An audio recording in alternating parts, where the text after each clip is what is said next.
গাছে বসে পেয়ারা চুরি করে খাওয়ার যে কি মজা! এটা যে একবার করেছে শুধু সেই বুঝবে এর মজা।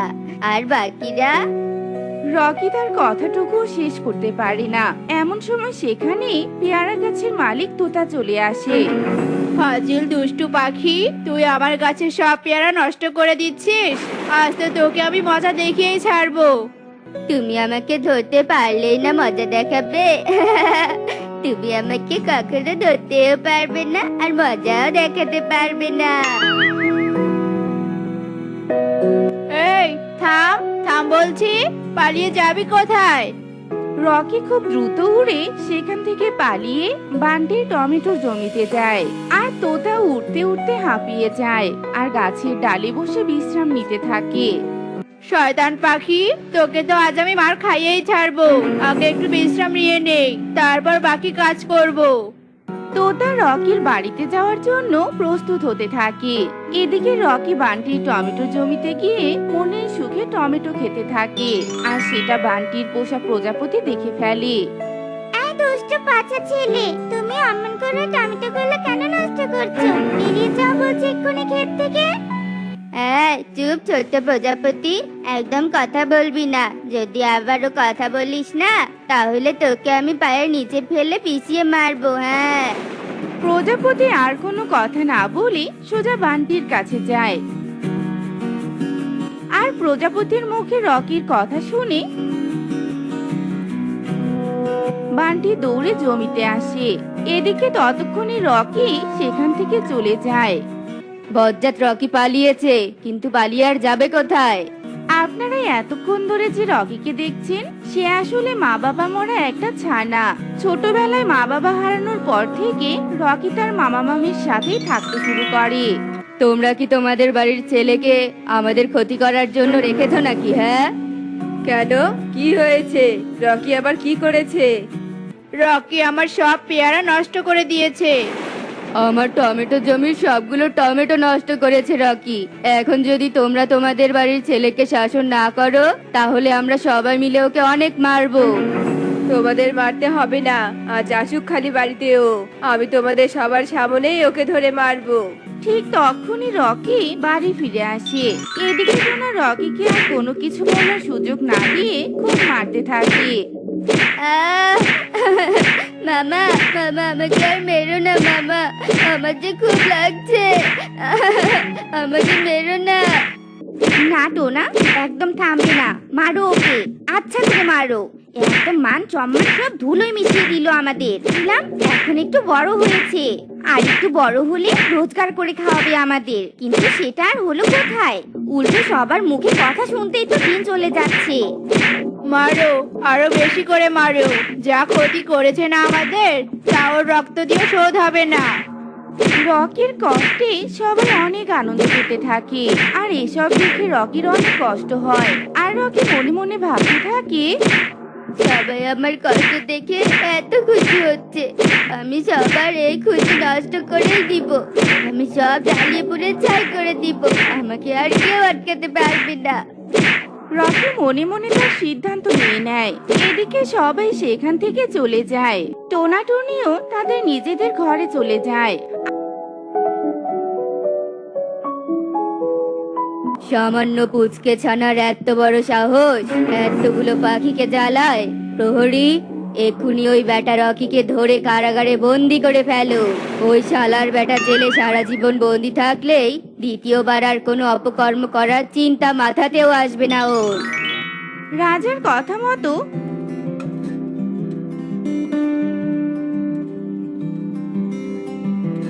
প্রহরীরা রকিকে ধরে নিয়ে কারাগারে বন্দি করে। আর সব পাখিরা তা দেখে মহা খুশি হয়। আর সবাই খুশি মনে নিজেদের বাড়িতে ফিরে যায়। এদিকে রানী পাশ থেকে সব ঘটনা দেখে মনে মনে ভাবতে থাকে, এই তো আমি আমার প্রয়োজনীয় পাখিকে পেয়ে গেছি, এবার একে আমার কাজে লাগাতে হবে। কিন্তু একে তো এখন কারাগারে রাখা হয়েছে, বুঝেছি, আমাকে কারাগার থেকে ওই ছেলেকে বের করতে হবে। এরপর দেখতে দেখতে রাত হয়ে আসে। আর রানী সোজা কারাগারে চলে যায়। আর রকিকে বের করে নিয়ে একটা পুকুর পাড়ে আসে। রানীমা, আপনি আমাকে কারাগার থেকে কেন বাইরে আনলেন? এই বাড়িটা খুব খারাপ।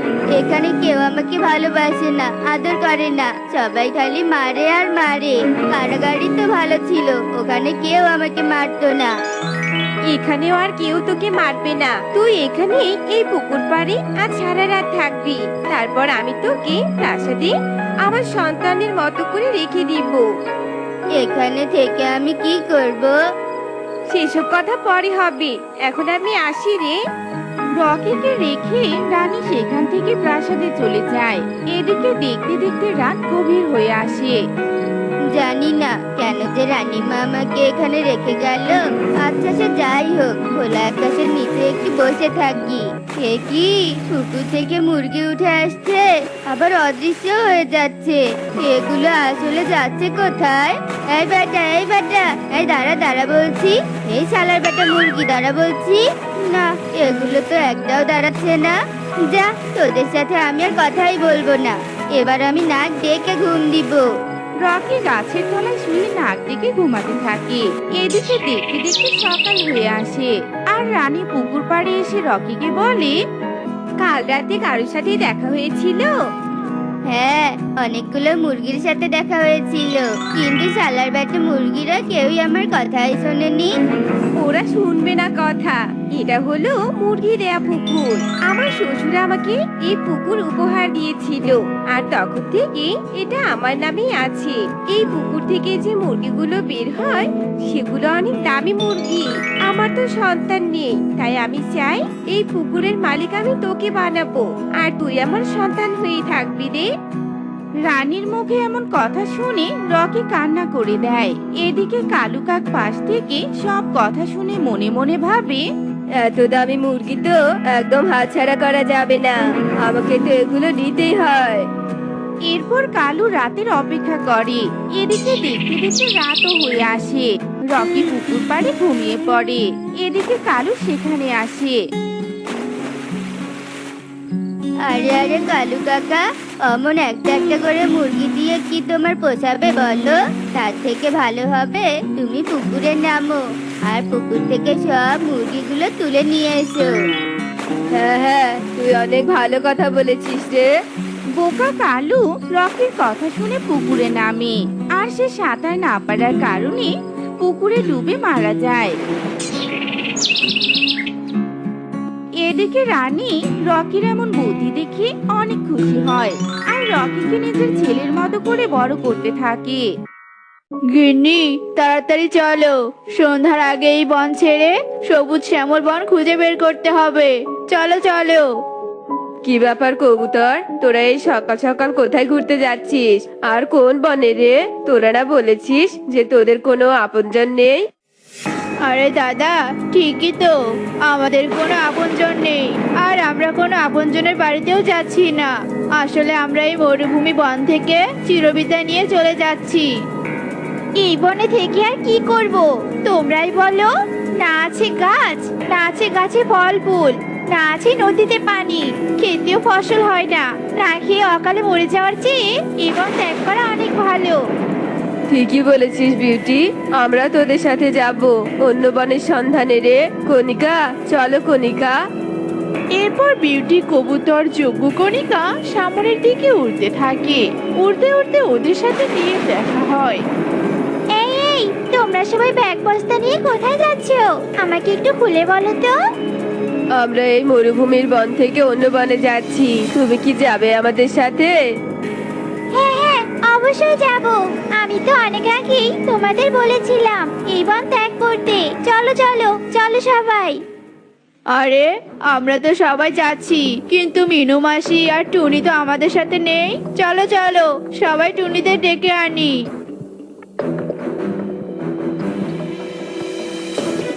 মিনু মাসি, ও মিনু মাসি, এদিকে এসো, তোমাদের অনেক জরুরি কথা বলতে এসেছি। মিনু মাসি। কি রে বাবারা, তোরা সবাই আমার বাড়িতে? কিছু কি হয়েছে বনে বলতো? বনে আর কিছু হওয়ারই নেই মাসি, আমরা এই বনে আর থাকবো না, তাই অন্য বনে চলে যাচ্ছি। তুমিও কি যাবে নাকি আমাদের সাথে? যাবে নাকি মানে? চলো মাসিমা, এই বনে আর থাকা যাবে না।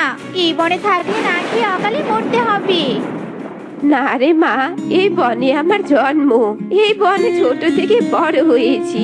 এই দুঃসময়ে আমি বনকে ছেড়ে যেতে পারবো না রে। আমার মায়া জন্মে গিয়েছে, তোরাই বরং যা। মাসিমা, ভেবে বলছো তো? হ্যাঁ রে বাবা, ভেবেই বলছি, তোরাই যা। আমার তো বয়সই শেষ, দুদিন পর ফট করে মরে যাব। যা বাবারা, তোরা যা তাড়াতাড়ি। মাসিমা, তুমি না হয় না যাও, আমাদের সাথে টুনিকে যেতে বলো। এই টুনি, চল যাই। না না দিদি, মাকে একা ফেলে আমি কোথাও যাব না। তোমরাই যাও, আমি মায়ের সাথে বনেই থাকবো। এই চলো, এরা যাবে না, আমাদের যে দেরি হচ্ছে। এরপর ওরা সবাই চলে যায়। টুনি আর মিনু বনেই থেকে যায়। মা, আর কতটুকু চাল আছে?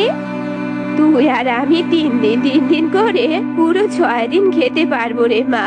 6 দিন পর থেকে আমাদের যে না খেয়ে থাকতে হবে, আর তারপর দুর্বল হয়ে দুজনেই মরে যাব। হে সৃষ্টিকর্তা, তুমি আমাদের এই দুর্ভিক্ষ থেকে রক্ষা করো, সাহায্য করো আমাদের সৃষ্টিকর্তা। মাত্র 6 দিনের খাবার আছে। আমি যদি বাড়িতে না খেয়ে থাকি, তাহলে মা আরো 3 দিন বেশি খেতে পারবে। তার মানে মা 3 দিন বেশি বাঁচতে পারবে। আমি নিজের চোখে মাকে মরে যেতে দেখতে পারবো না। আজ রাতে আমি একদিকে চলে যাব। যেই ভাবা সেই কাজ। টুনি গভীর রাতে মিনু যখন ঘুমিয়েছিল, তখন চুপি চুপি ঘরের বাইরে আসে আর একদিকে উঠতে থাকে আর মনে মনে বলতে থাকে, মা, তুমি আমাকে ক্ষমা করে দিও। আমি তোমার দুঃখ নিজের চোখে দেখতে পারবো না মা।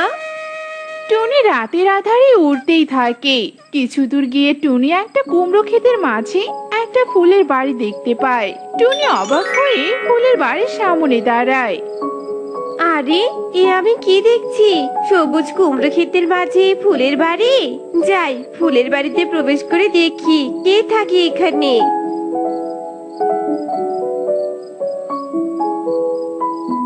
আরে আরে, এখানে তো কাউকেই দেখতে পাচ্ছি না। তাহলে কি এখানে কেউই থাকে না? যাই হোক, ভালোই হয়েছে। আজ রাতটা আমি এখানেই থাকবো, পরে কালকে কি হয় তা দেখা যাবে। এরপর টুনি ফুলের বাড়ির এক কোণে ঘুমিয়ে পড়ে। তারপর ফুলের বাড়িতে একটা আত্মা প্রকট হয় আর টুনিকে দেখে বলে, এই মেয়ে, এই, কে তুমি? আমার ফুলের বাড়িতে কি করছো তুমি? আগে বলো, তুমি কে? আমি তো এই বাড়িতে কাউকে দেখিনি।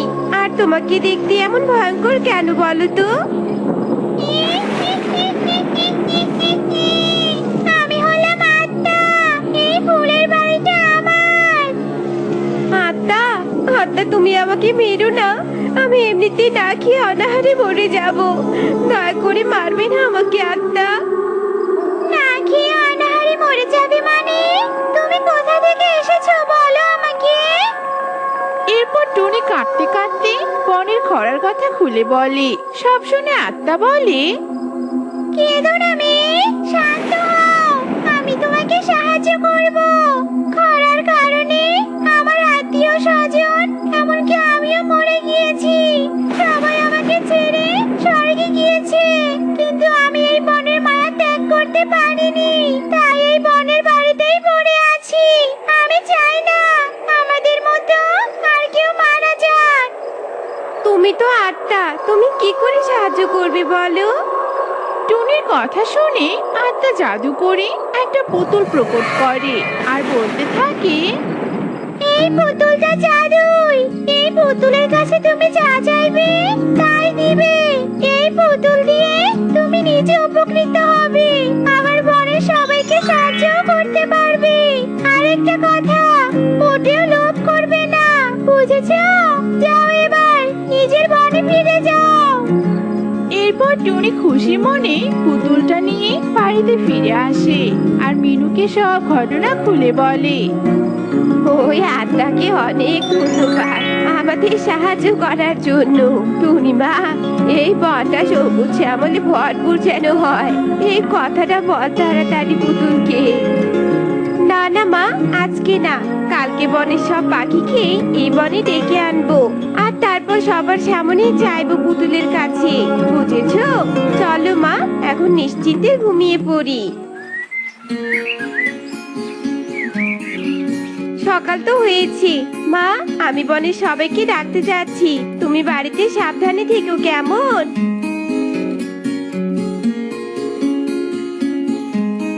এরপর টুনি বনের সবাইকে ডেকে আনে। কি জাদু দেখাবি তুই আমাদের? তাড়াতাড়ি দেখা, এই বনে থাকতে আর ভালো লাগছে না। আরে দাঁড়াও দাঁড়াও, দেখাচ্ছি বাবা, দেখাচ্ছি। এই পুতুল, আমাদের বনটা আগের মতো সবুজ আর ফলে ফুলে ভরপুর করে দাও তো, যাতে আমরা সবাই শান্তিতে বসবাস করতে পারি। টুনির এসব কথা বলার সাথে সাথে পুরো বন সবুজ আর ফুলে ফলে ভরপুর হয়ে যায়। সবাই চারদিকে তাকিয়ে খুশির সাথে অবাক হয়ে যায়। আরে বা টুনি বা, তোর পুতুলটাও আমাদের কামাল করে দিল। তুই এই পুতুল কোথায় পেয়েছিস রে? এরপর টুনি সব কথা সবাইকে খুলে বলে। তোকে অনেক ধন্যবাদ টুনি বোন, তুই সত্যি অনেক ভালো। আমরা এখন এই বনেই থাকবো। চলো সবাই যে যার বাড়িতে যাই। অনেক সবাই অনেক সুখে বাস করতে থাকে আর টুনির প্রশংসা করতে থাকে। টুনির এমন প্রশংসা শুনে কণিকার চোখগুলোর অনেক হিংসা হয়। ওই টুনির প্রশংসা শুনতে শুনতে আমার কান দুটো পচে গেছে। সবাই প্রশংসা করতে করতে টুনিকে আকাশে তুলছে। না, আমি এটা একদম হতে দিব না। কণিকা, আজ রাতে তৈরি থেকো, আমরা টুনির ওই পুতুল চুরি করতে যাব, বুঝেছো?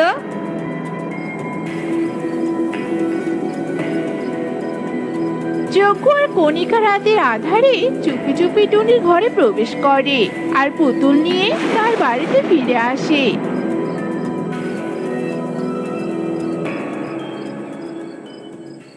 হা হা হা, এবার আমরা ধনী হব।